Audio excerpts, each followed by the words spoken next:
After weeks of delay, the General Services Administration says the official presidential transition process can begin. The agency's head, Trump appointee Emily Murphy, made that announcement in a letter Monday night. Government funds and more classified briefings will now be available to the Biden team. Murphy had been saying she was not able to ascertain a winner due to the Trump campaign's ongoing litigation. Meanwhile, Michigan announced Monday that it will certify the results of the presidential election. It's another blow to the Trump campaign's challenges to the results. CBS News White House correspondent Ben Tracy has the latest. Another reality check tonight for President Trump. His pressure campaign did not work. Madam Chair, you have 3 aye votes. Michigan certification officially makes Joe Biden the winner of the state's 16 electoral votes. We have a duty to certify this election based on the return. The Trump campaign is still fighting in Pennsylvania, despite a federal judge dismissing its lawsuit this weekend. In a scathing opinion writing, this claim, like Frankenstein's monster, has been haphazardly stitched together. Now we're beginning to look like we're a banana republic. It's time for them to stop the nonsense. Republican resistance to the president's fruitless legal battle is growing. No one has come up with any evidence of fraud or abuse. Today, 4 Republican senators expressed their impatience with the president's continued fight. And in a pair of open letters, 164 leaders of major U.S. companies, including Viacom CBS, and more than 100 Republican national security experts are calling for a transition to President-elect Biden to begin immediately, with the national security officials warning President Trump's refusal to permit the presidential transition also poses significant risks to our national security. And with even Republican allies slamming the president's legal team, the president's legal team has been a national embarrassment. It is now disavowing one of its own. Attorney and QAnon supporter Sidney Powell. She's made wild and unsubstantiated claims about election fraud. The Trump campaign now says Powell is not a member of the legal team. And as the White House Christmas tree arrived today, the First family says it plans to carry on with holiday parties despite the surge in coronavirus cases. President-elect Joe Biden is beginning to fill out his cabinet. The president-elect announced 6 key picks for his national security and foreign policy teams Monday, including the Secretaries of State and Homeland Security. All 6 people you see here worked under the Obama administration. CBS News correspondent Nikole Killion has the latest. President-elect Joe Biden rolling out his national security team tonight, notable for their diverse personal backgrounds, but all with something in common. They served under President Obama. Good afternoon, everyone. Welcome to the State Department. Topping the list, longtime aide and diplomat Tony Blinken, who was nominated for Secretary of State. He spoke with Margaret Brennan earlier this year. On day one, what does the first foreign policy priority become? I think there's going to be a premium on international leadership, international cooperation, international coordination. Along with Blinken, the president-elect is also bringing back former Secretary of State John Kerry to serve as a presidential climate envoy. Mr. Biden has signaled he intends to hit the reset button when he takes office, rejoining the Paris Climate Agreement, the World Health Organization, and the Iran nuclear deal. There's been some damage done that is going to take some time to dig ourselves out of. Other historic picks include 2 firsts for women. Janet Yellen expected to be the next Treasury Secretary, Avril Haines to lead the intelligence community, and Alejandro Mayorkas would become the first Latino Homeland Security Secretary. Nikole Killion and Ben Tracy join me now. Nikole, I want to start with the decision by the General Services Administration. What does this mean for the Biden-Harris transition team, and are we getting any reaction from the president-elect?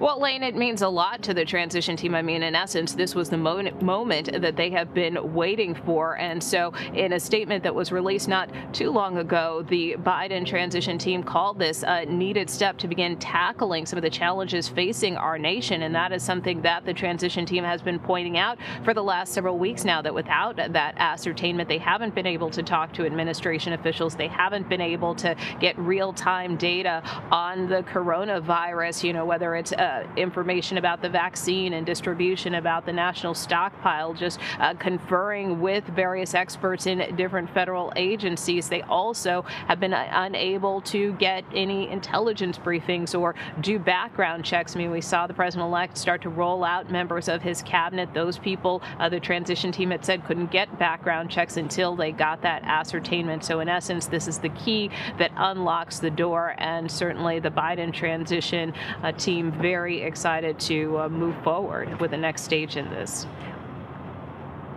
Well, Ben, it's interesting. The president tweeted about this Monday evening, saying that he recommended that the GSA and his team begin the initial steps of the transition process. But he also said that his campaign's legal fight is continuing.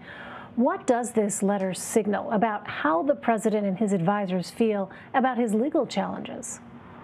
Well, there seems to be a step towards the president acknowledging the reality here that he has lost this election and that these legal challenges that they've been waging in various states aren't going anywhere. They really have had no substantial success with any of these lawsuits. And there's more and more pressure on the campaign and on the president from Republicans and even from some of his closest allies to give this up, to say that this is over. So tonight, seeing the president in that tweet say that he's told his team here at the White House to begin what he's calling initial protocols of the transition, that's a big step. But the president then followed it with another sentence that said, but I'm going to continue to fight on and challenge the election results. So it's unclear where this stands, but legally and electorally, the president has lost this election. So if he wants to continue to fight it, that is more of a PR move than it is a real strategy. Okay, so on that point, Ben, the Trump campaign called the certification of Michigan's results a quote-unquote procedural move and said that it would, quote, continue combating election fraud around the country. You just laid out that there has yet to be any evidence provided by the campaign of widespread fraud. So what options are actually left for challenging the election results? They don't really have many options. They have appealed a case in Pennsylvania. They're hoping that that will somehow be successful, but that was summarily dismissed by a federal judge this past weekend in a pretty scathing critique where the judge said it was a Frankenstein-style mashup of a legal claim. So they're not making any traction there. And it's interesting that the campaign would frame what happened in Michigan today as a procedural step because they were suing basically to block the certification of those results. So they viewed it as a very important step. The long shot here, the Hail Mary for the campaign is that they're hoping somehow that Republican legislatures in some of these states, including Pennsylvania, which has a Republican-controlled legislature, will somehow just decide to overturn the election and slate electors for President Trump. That is highly unlikely to happen, almost impossible, but that is what the campaign is hanging its hat on. All right. Well, Nikole, as we've been reporting, President-elect Biden is starting to fill his administration. He announced key picks Monday for his foreign policy and national security teams, as well as Treasury Secretary. Take us through some of these names, and what did they tell us about the incoming administration? Well, what they tell us, especially when you look specifically at the president-elect's national security and foreign policy teams, is that he wants a deep bench and that he really values experience and, to a certain extent, values loyalty. A lot of the people that the president-elect named, actually all of them, served in the previous Obama-Biden administration, but many of them very closely with the president-elect, like Tony Blinken, who he named as Secretary of State. That is someone who he goes back with more than 15 years, started with him on the Senate Foreign Relations Committee, eventually served as his national security advisor when he was vice president, and then went on to be Deputy Secretary of State. You also have other officials like Jake Sullivan, who also served in a national security advisor capacity to then Vice President Joe Biden. He also worked closely with former Secretary of State Hillary Clinton. You have people like Avril Haines, who will now become the first woman to lead the intelligence community, and also some really historic picks too, as well. Certainly the president-elect has really said that he values diversity and wants his cabinet and his administration to look like America. So, for instance, you have him naming the first person who could be the first Latino Homeland Security Secretary, and also the first immigrant, Alejandro Mayorkas. You also have Linda Thomas Greenfield, who was named as the UN ambassador ambassador, who was one of the senior most African-American diplomats within the agency before she left not long after President Trump took office. So again, across the board, there is a lot of diversity, a lot of history, and a lot of foreign policy depth to some of the president-elect's selections. Well, Ben, I want to ask you about something that you mentioned at the end of your piece about the first family's plans to carry on with holiday parties despite the surge in coronavirus cases. Now, it was just last week we learned the president's eldest son and 4 White House aides tested positive for COVID-19. Is the White House at all concerned about the message being sent here, especially with coronavirus cases spiking and hospitalizations spiking across the country? Yeah, not really. This seems to be a flame that they're willing to touch over and over again, because keep in mind, after that event in the Rose Garden where President Trump announced Amy Coney Barrett as his pick for the Supreme Court, that became a super spreader event. And even after that, on election night, the White House still chose to have a large event here with 400 people in the East Room that we now know led to several other infections. So this is something that the White House has done over and over again, even though the results have been pretty bad. Now, the First Lady's office is vowing that the guest list for these events will be smaller than normal. They described attending these things as a personal choice, and they're going to take some precautions in terms of how they're serving food and drinks at them.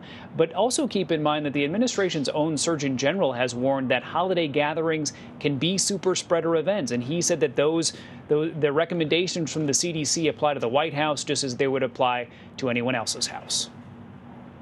All right, some mixed messaging going on within the administration there. Nikole Killion and Ben Tracy, thank you both very much.